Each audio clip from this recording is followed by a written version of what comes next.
नमस्कार, आयशाच रसोईमध्ये आपलं खूप खूप मनापासून स्वागत आहे। आज मी बनवणार आहे डाळ वडा। मुंबई स्पेशल डाळ वडा बनवणार आहे। त्यासाठी मी इथं हरभऱ्याची डाळ अर्धा किलो भिजायला घातली बघा। 6 ते 7 तास ही डाळ मी भिजवून घेतलेली आहे। आता आपण ही मिक्सरला बारीक करून घ्यायची। तर इथं मी मिक्सरचं भांडं घेतले बघा। आता यामध्ये मी ही डाळ बारीक करून घेणार आहे मिक्सरला।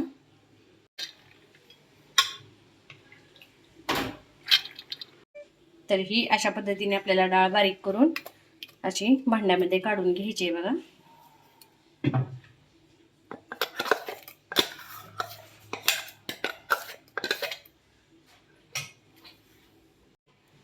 आता डाळ बारीक करत असताना मी यामध्ये बघा एक अर्धा इंच आलं घालणार आहे बघा या डाळीमध्ये।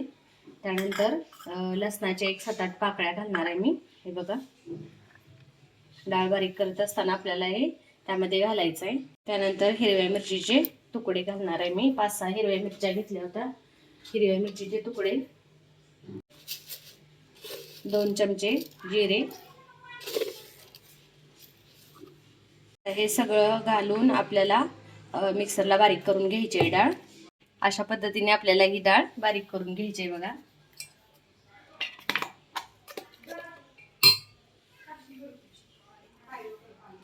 आता या वाटलेल्या डाळीमध्ये मी 2 कांदे कट करून घेतलेले आहेत ते घालणार आहे आणि कोथिंबीर,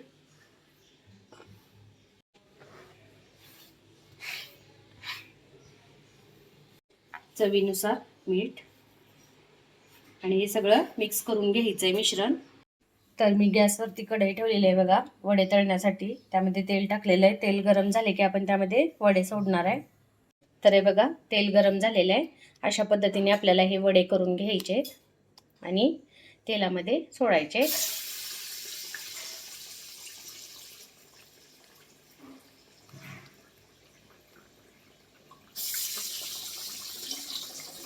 टेस्टला खूप छान लागतात हे डाळ वडे।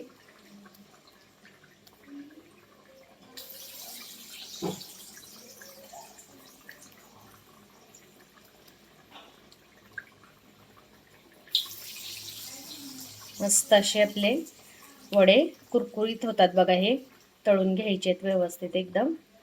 याला तुम्ही खोबऱ्याच्या चटणी सोबत किंवा पुदिन्याच्या चटणी सोबत खाऊ शकता।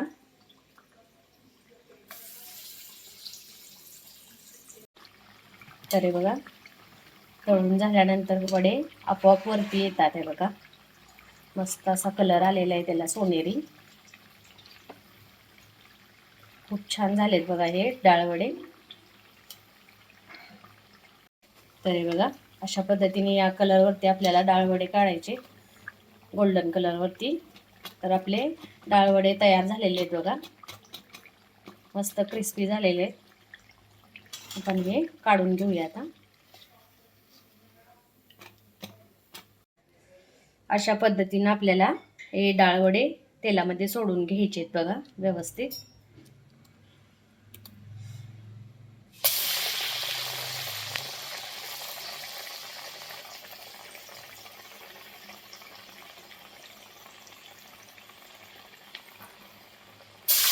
हे डाळ वडे मुंबई स्पेशल पण आहेत आणि साऊथ इंडियन डिश सुद्धा आहे ही डाळ वड्याची।